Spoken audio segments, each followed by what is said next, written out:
All right, guys, Soul here. Mega Crab stage 45. Like I said, I don't have a lot of time left. I had a lot of attacks. I have an attack coming up, so I'm going to have 3 total attacks.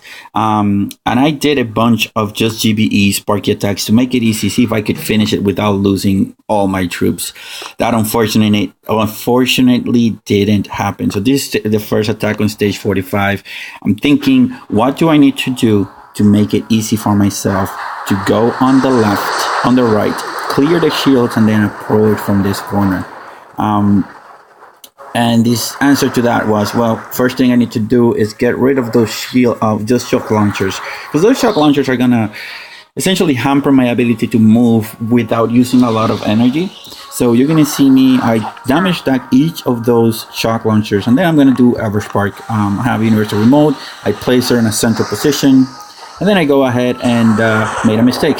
The first thing is, oh yeah, I triggered the shock mines, and the shock mines do have a radius of shocking, and my Sparky got shocked. So yeah, that didn't work. All right, let's get her back into cover. I decided, well, let me see what happens. Is she gonna get burned badly or not?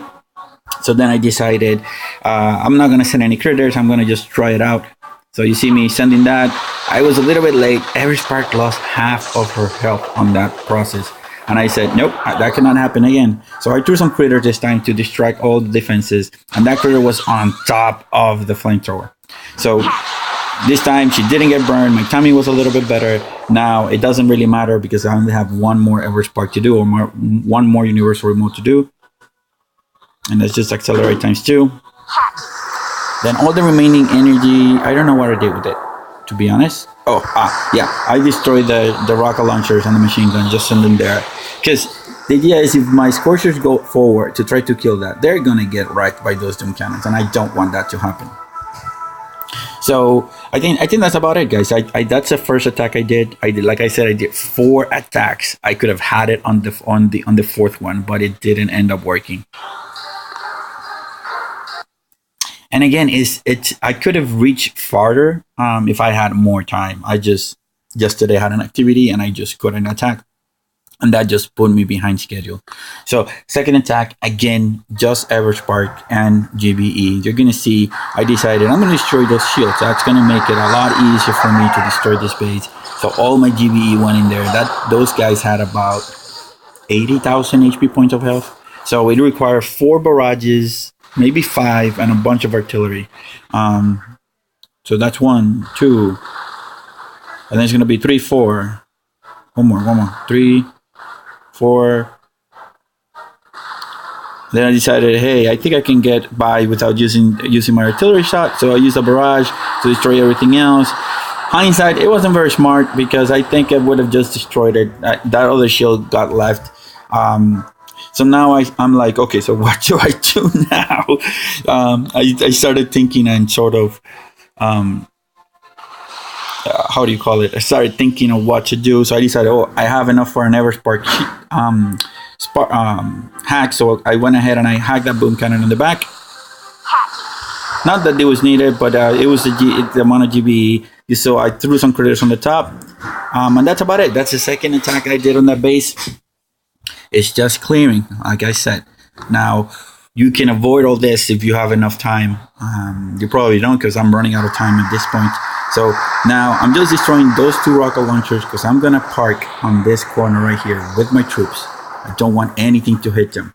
So 2 barrages on each rocket launcher and 2 artillery shots, or 3, depending on how effective the barrage was. So that one required 3. The one on the back only required 2, but I also destroyed the mortar because why not?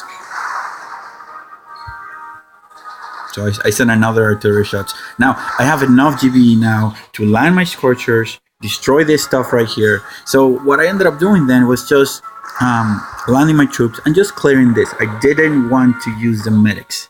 I wanted to keep the medics alive, because I needed those medics to use that acceleration in speed and damage that they provide when they're healing and they're hitting you. And you're gonna see they actually came out to be very handy. But I'm taking my sweet time here just because I wanted to make it right. I didn't want to lose any Scorcher, because that would just delay the time. So you see me here just clearing as much as I can, and once I get it, I just retreat. I clear some of that stuff. Oh, those mines didn't explode, to be honest. That was kind of sucky. But in any case, at least the artillery did do some damage. And now I'm ready. The stage is set. I thought I could have made it without having to lose any significant number of troops. That wasn't the case, like I said, but you're gonna see exactly how it wasn't the case. So now you're gonna see me. I land Scorcher, land the medics. I wanted the medics right on that corner, and now I wanted those medic vats. I need those medics because they're just gonna be super fantastic. So there we go. I threw some stuff there just to distract stuff. I didn't want that mortar firing at me. I destroyed that turret back on the bottom, and then I flared to that corner. Some Sukas actually stepped out and got shocked, and I don't know if I'm gonna end up losing them. I lost one, and it's not too bad.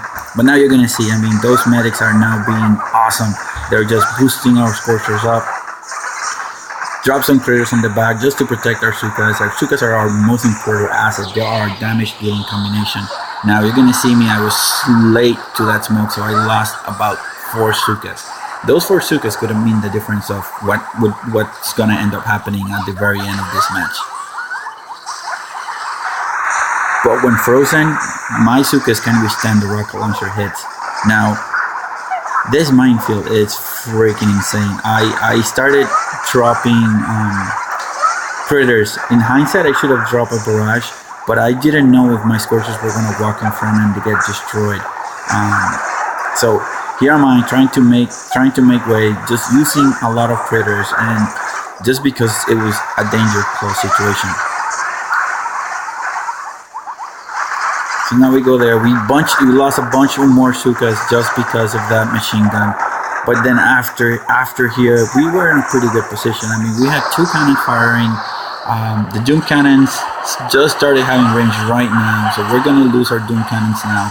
But then our Sukas just spread out very, very nicely.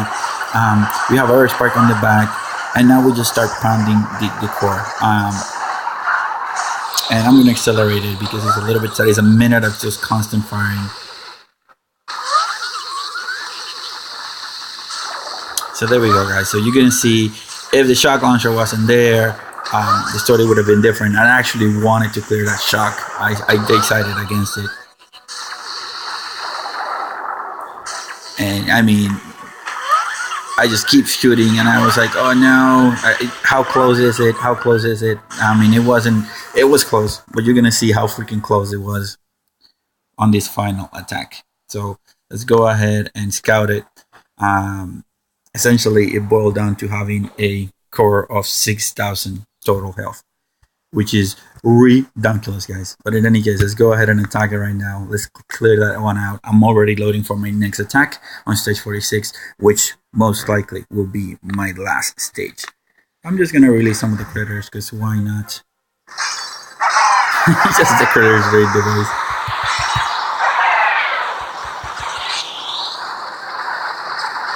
We get a half happy face right there. And that was stage 45, guys. Hope you like it. Hope you learned something. And yeah, so let's check it out.